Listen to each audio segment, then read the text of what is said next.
আসসালামু আলাইকুম everyone, welcome back to my channel. আজকে তৈরি করে দেখাচ্ছি ডাল দিয়ে পুঁই শাক রেসিপি। আর এই পুঁই শাকটা আমার বারান্দা বাগান থেকে আমি তুলেছি। আমার নিজের হাতে লাগানো পুঁই শাক দিয়ে আজকে আপনাদেরকে ডাল তৈরি করে দেখাবো। এই পুঁই শাকগুলোর বয়স প্রায় 1 মাস 10 দিন। পুঁই শাকগুলো খুব ছোট অবস্থায় আমার এখানে থাকা একটা ভাবি আমাকে দিয়েছিল। ভাবির নাম নাহার হোসেন। উনি অনেক সুন্দর বাগান তৈরি করতে পারেন, ওনার সবজিগুলো অনেক সুন্দর হয়।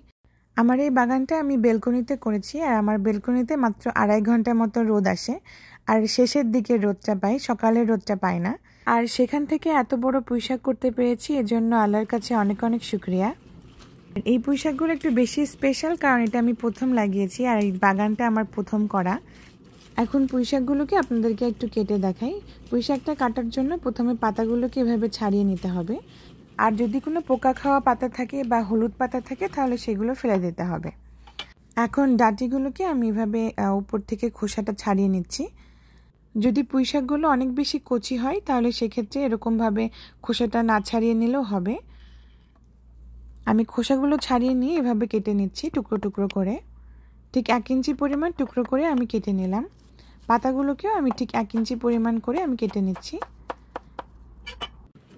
ও আর হ্যাঁ, যদি আপনারা কাটতে না চান তাহলে হাত দিয়েও এটা করতে পারেন, ঠিক এরকমভাবে।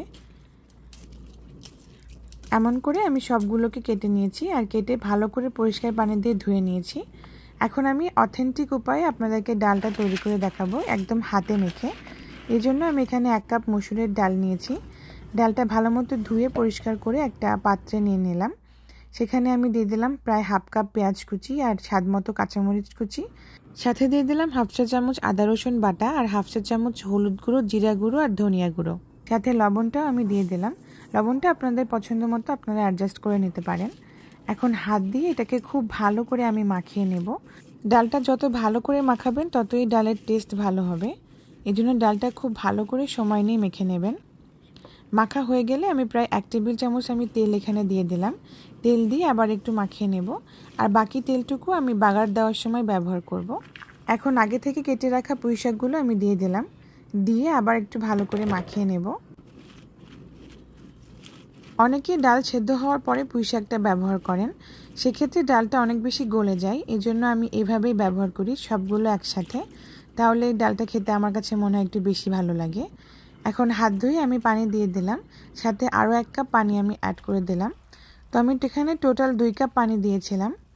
পানি দিয়ে আমি এটাকে সেদ্ধ বসিয়ে দিয়েছি। যখন পারফেক্টলি এরকম সেদ্ধ হয়ে যাবে আর পানিটা শুকিয়ে যাবে, সে পর্যায়ে আমি আরও 2 কাপ পানি অ্যাড করে দেব। আপনারা আপনাদের পছন্দ মতো পানিটা অ্যাডজাস্ট করে নেবেন। এখন ডালটাকে আমি একটা পাশে চুলাতে রেখে এটাকে ফুটতে দেব, আর অন্য একটি চুলায় আমি একটা প্যান গরম করতে দিয়েছি। প্যানের ভিতরে আমি 2 থেকে 3 টেবিল চামচ মতো তেল দিয়ে দিলাম। তেলটা গরম হয়ে গেলে সামান্য একটু আমি জিরা ফোড়ন দিলাম, তারপরে দিয়ে দিলাম রসুন কুচি আর পেঁয়াজ কুচি, সাথে 2টা শুকনো মরিচ দিয়ে দিলাম। এখন এটাকে আমি গোল্ডেন ব্রাউন হয়ে যাওয়া পর্যন্ত ভেজে নেব।